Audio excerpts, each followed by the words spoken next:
Hello everybody and welcome to Storm Reads, and today I'm going to be just kind of wrapping up Winterween. I participated in that. It was from the 4th through the 10th, and I didn't get all the books read, but I think I did fairly well since it was just a week-long readathon. And so I'll just go over the prompts and the books that I read for the prompts, and then let you know the book that I didn't read. And so the first prompt was to read a book with word haunt in the title.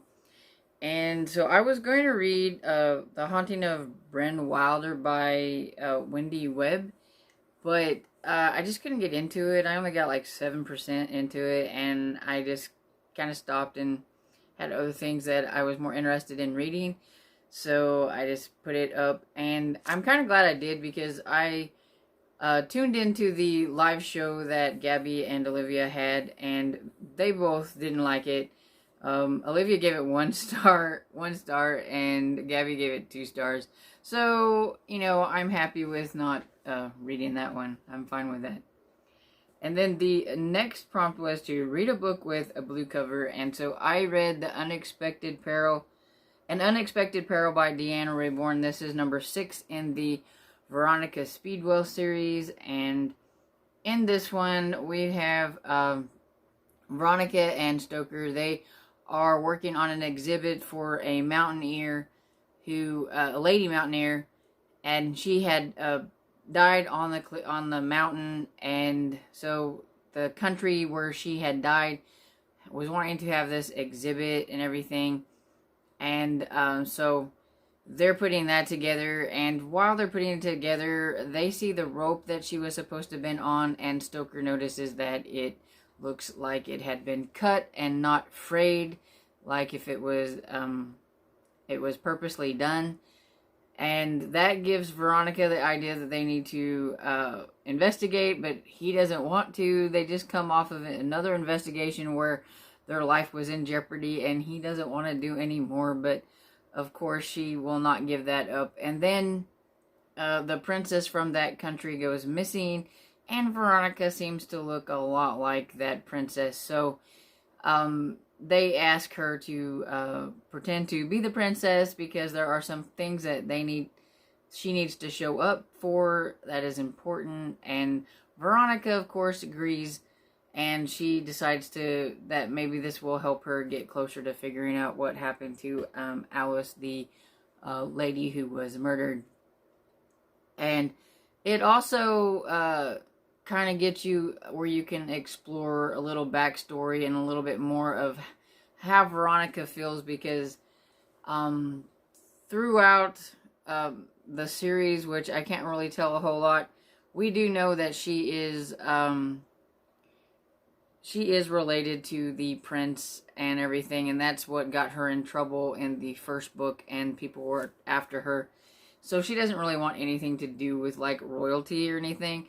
So now she's having to play a princess and kind of thrust into that world that she doesn't want to have a lot to do with and everything. And so you kind of get her perspective and her feelings and things with that, which I thought was really interesting. And as always, I absolutely love this. The banter between Stoker and Veronica is just so fun, and it's just always makes me laugh and smile, and I just really, really love this series. And so I haven't put it through my new rating system, but if it's not a 5-star, I'll be really surprised, because I really, really enjoyed it. And then the next prompt was to read a book in the dark, and to be totally honest, I just never really thought about it. I read the books whenever I wanted to, whether it was light or dark. So I don't really have a book that I actually just read in the dark. But that's okay. And the next one was to read a book with a winter setting. And for that one, I listened to 5 Total Strangers by Natalie D. Richards. And this is about a young woman, and her name has escaped me. I think it's Myra. Or Myra. I think it's Myra. and she is needing to make it home to her mother. It's the anniversary time of her mother's sister's death, and they were twins, and so it's really hard on her. And so she's wanting to come home, and it is Christmas time, and she gets to on the she's trying to get on the plane, and her plane's grounded because of the snow. It's really bad out. It's turning into a blizzard, and she had another plane that she was on, and she's at a different airport, and she had met this girl named Harper, and they kind of hit it off okay. And so Harper finds a rental car and invites her to come with her friends, and they can take her to where she needs to go.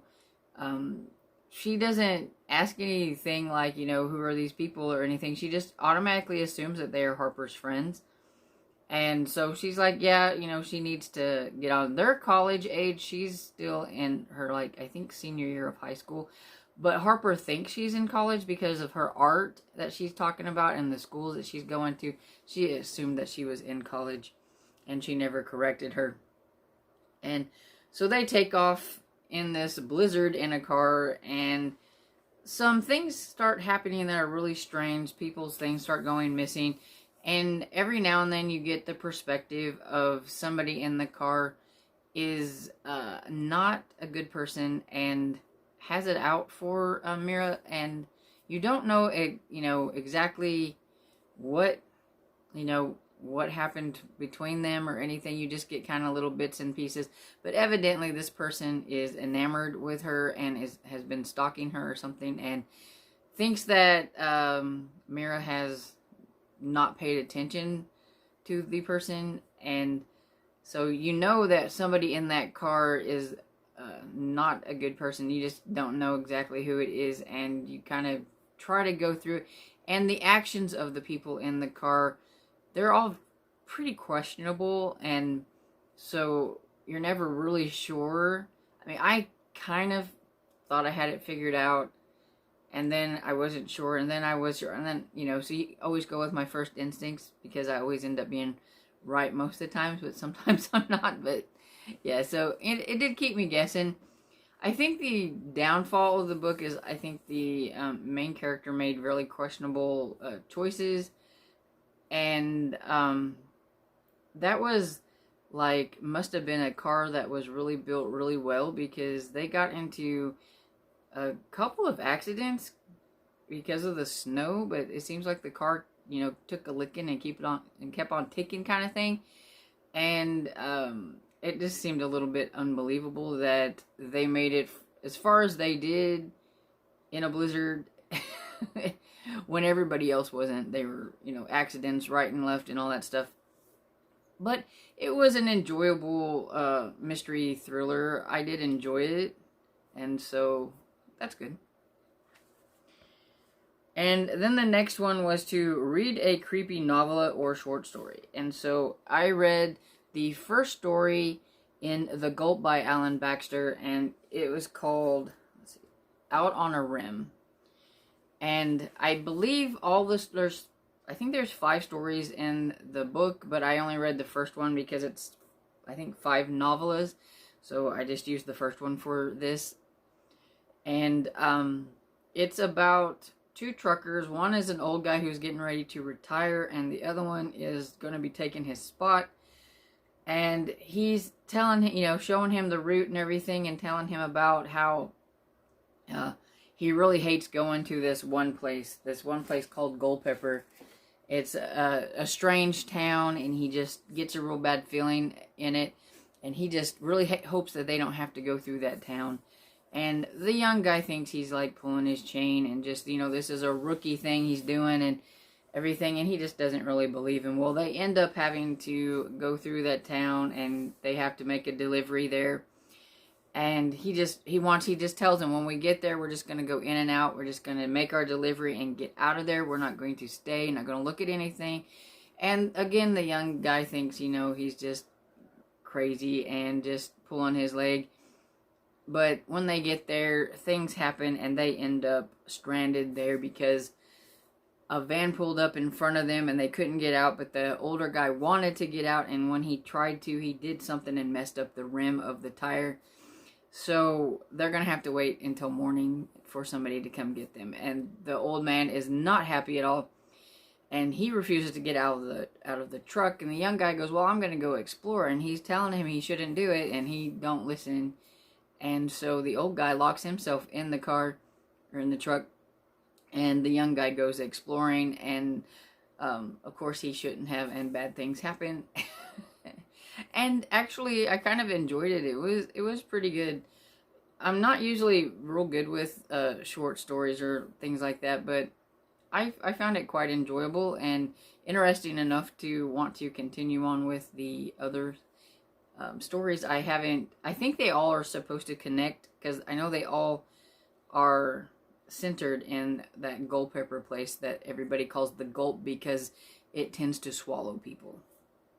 And so, yeah, I'm interested in continuing that. So I really enjoyed that and thought it was pretty good. And so that's all the books that I read for Winterween. So I think I did fairly well. I had other books that I was working on as I was working on these ones. So I kind of cut it close with Unexpected Peril, because I just finished it today before I decided to film my wrap-up. But there you have it. I thought maybe I'd talk about what I'm going to be reading now, and I was reading The Nightmare Thief by Nicole Lesperance, and I had put it aside to work on the Winterween book, so I will get back to it. And it is about a young girl, Marin, who her sister is in a coma, and her family makes dreams and nightmares and things like that. It's what they do for a living, and she's thinking, you know, I wonder what would happen if I give my sister a dream, if maybe that would help her while she's in the coma and things. She's not supposed to, it's kind of against the rules and everything, but she wants to help her sister, and she gets caught by this one lady who wants a bunch of nightmares. They only let you have 3 nightmares at a time, and the lady wanted like 10 nightmares, I think, or something like that. And so I have a feeling she's going to, she knows what Marin did, and she's going to blackmail her into getting her more nightmares, since she wanted more than just the 3.